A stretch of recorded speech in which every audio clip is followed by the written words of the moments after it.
This gives us a power to say, it could be worse, to feel good about where we are, and to feel inspired about where we could go. But of course, you could flip the script and feel terrible about how far you have to go, worried about how much worse it might be, and lament that you're not better. It's up to you.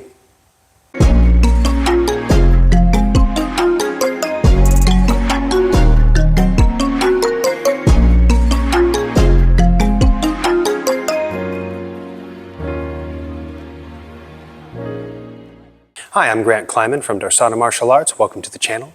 If you enjoy this content, please like and subscribe. Share your thoughts in the comments below. And if you'd like to support us and get exclusive content, check out links in the description.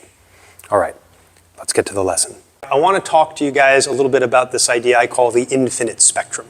I first came up with this notion, I was talking to a student. This particular student, I remember, was kind of self-critical, feeling like they weren't as far along as they should be. I said, well, you know, the truth is that all of us are always working on getting better wherever we're at.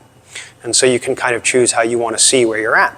You can see it as being measured against the ideal in your mind of where you should be, or you can see it in terms of how far you've come since you started. And I started to contemplate this idea, and I was thinking about my daughter. My daughter has a lot of energy. She's a dynamic little girl. She's 10 now, not so little. She always was doing cartwheels all over the house. I mean, when she was not even 2 years old, she was trying to do cartwheels. And as you can imagine, they looked like the sort of cartwheels that a kid who's not even 2 years old might do. It was more of like a kind of weird, floppy, rolling around on the ground kind of thing. And she said, "Did you see my cartwheel?" And you could just tell, man, she was very happy with it. And I said, "I saw you do something." And she's like, "It was a cartwheel." I'm like, it's a little bit different than what I would call a cartwheel, but okay. And she's like, "No, it was a really good cartwheel." And I'm like, I won't argue with you, but maybe there's a few things you could work on. She didn't really have any time for that, so she just kept doing her cartwheels, which she was happy enough with. And as time went on and she didn't stop doing these cartwheels, it started to look a little bit more like something you might recognize as someone trying to do a cartwheel. Hands went on the floor before the rear. The legs did a little something, dancing around the hands. And then she stood up. Ta-da! "Did you see my cartwheel? I'm really good at it." And I was like, you're good at doing whatever you're doing. You know, you're okay. She's like, "No, I'm so good at it." I'm like, okay, well, you know, maybe you could get your legs a little bit higher in the air, maybe your body a little bit straighter. She didn't have any time for my critique. She just kept on doing cartwheels. Down the road a piece, she was doing something that was very recognizable as a cartwheel. Maybe not the cleanest, most beautiful cartwheel, but I mean, it was certainly a cartwheel. Hands went down, legs went up. It was a sort of circular-ish motion. She landed on her feet most of the time, and ta-da, I did it again. It was great, and it was always great. And I was like, well, you know, you're getting there, you really are, but you know, just body needs to be a little bit straighter. Really try to get your legs moving in an arc. She didn't want to hear it. Kept doing her cartwheels. And then eventually one day, she comes out, does a perfect cartwheel. And I was like, that was perfect. She's like, I know. I was like, no, but even better than the way you were doing it before. Really, it was straight and everything. She's like, okay. Wasn't important. She just kept doing it. And then she was doing cartwheels with splits in the air and cartwheels on one hand. Her cartwheels could be in place, or they could travel her in either direction she wanted. Her cartwheels were better than I imagined cartwheels could be. I thought about this, the way she approached this, and even the way she dealt with my critique and criticism. And I realized she was always doing a great cartwheel.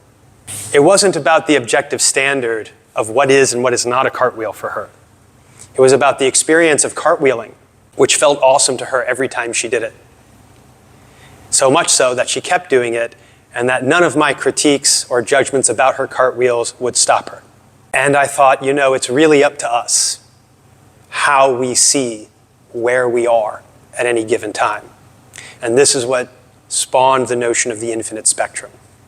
You see, wherever we are, in any given circumstance, I think it's reasonable to imagine that we don't know how much better things could get. And so we have to imagine that they could potentially become infinitely better. So wherever you are, there's an infinite movement in the positive direction. At the same time, wherever you are, we have to imagine that we don't know how much worse things could be. So you have to imagine they could be infinitely worse than they are now. If that's the case, then in a manner of speaking, you're always here, in some point between the infinitely more positive and infinitely more negative. And that means it's really up to you how you see where you are. You could, of course, look at how far you could go and say, I'm not even close. I suck. I will never be as good at cartwheels as they could be. So why even try?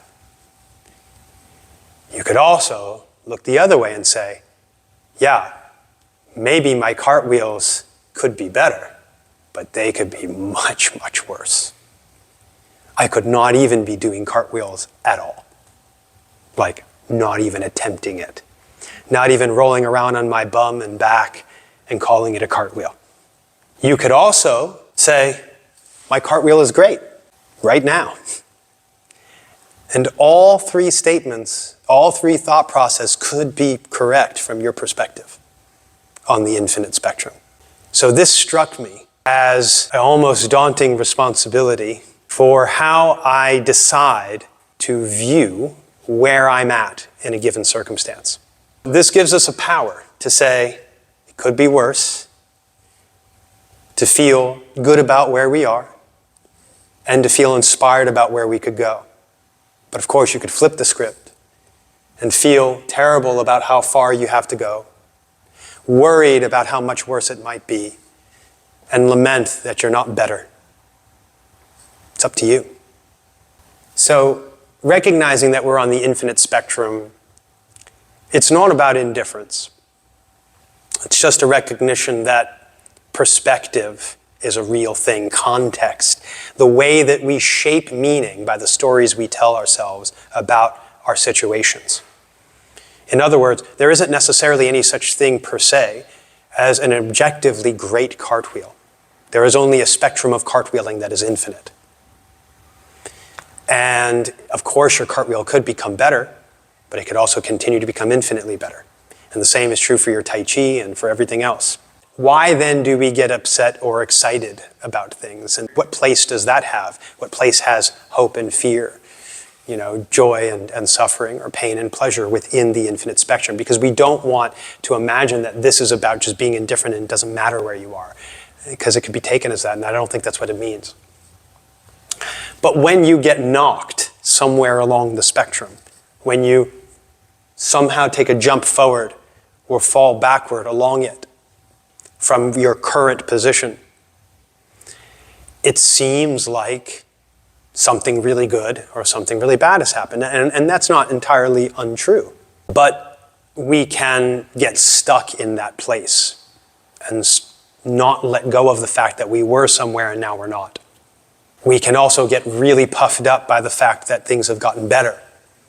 And as we all know, pride goeth before the fall. You feel too good about it, and then something not so good happens, and it's worse. There's something called hedonic adaptation, which kind of applies to this notion.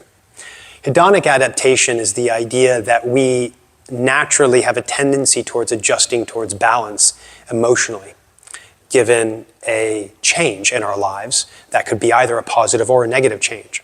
It's this thing that makes it so that when you see something that you want and you go after it and you get it, there's a little period of time where you're like, yes, I am the best.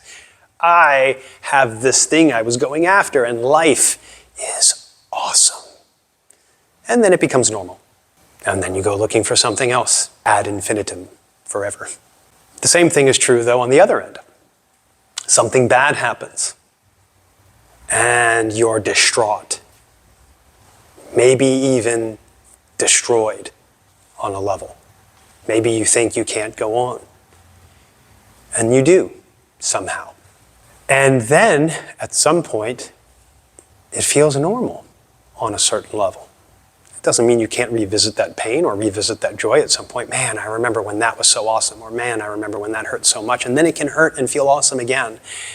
But all of that is part of this process of recognizing a different position in relation to something else. It's contextual. A really interesting book I recommend to anyone that touches on this subject is Viktor Frankl's Man's Search for Meaning. It's a very good book.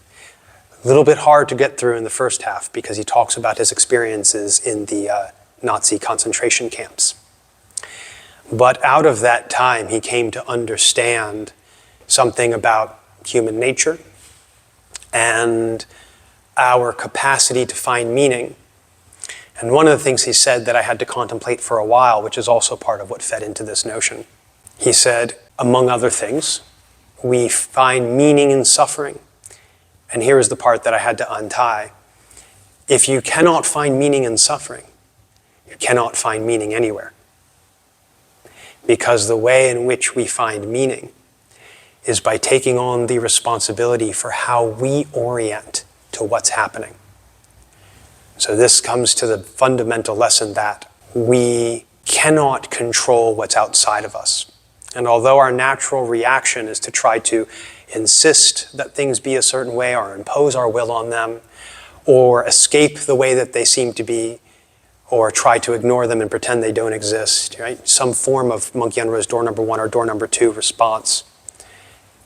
We have to learn that that is an approach that can only work some of the time and not work other times, and it's kind of up to chance. It's beyond our ability to control and to ensure, but there is one approach that can always work for us, and that is the approach of addressing our inner state, our orientation to what's going on. Instead of trying to control the situation in some way or make it be a certain way that we want it to be externally, we address internally our balance. And by finding our equanimity, our equilibrium internally, the way we relate to what's happening externally will change. So it didn't matter that I criticized my daughter's cartwheels. To her, all that mattered is that she was cartwheeling. And that was always going to be a good thing as far as she was concerned. And so in our Tai Chi practice, we say, Fo Gui Wu Ji, which means return to Wu Ji. And that is our recipe for dealing with everything. We don't try to make something happen or stop something from happening and control the situation externally. Whatever's happening, we address it internally in terms of our inner balance. What are the forces doing in our body, and how can we move them towards an equilibrium within? And however that ends up turning out externally is fine. Because if we found Wuji within, we're okay, automatically. That's always the answer, and that's the one thing we have the capacity to always address. So it's true in our physical practice, and it's true in life. So that's the infinite spectrum. So just think about that, and when you're evaluating yourself and your practice and where you're at, well, you are here. You can always get better, and you could always be worse, so be happy where you are and keep working on it. Okay, guys? Thank you.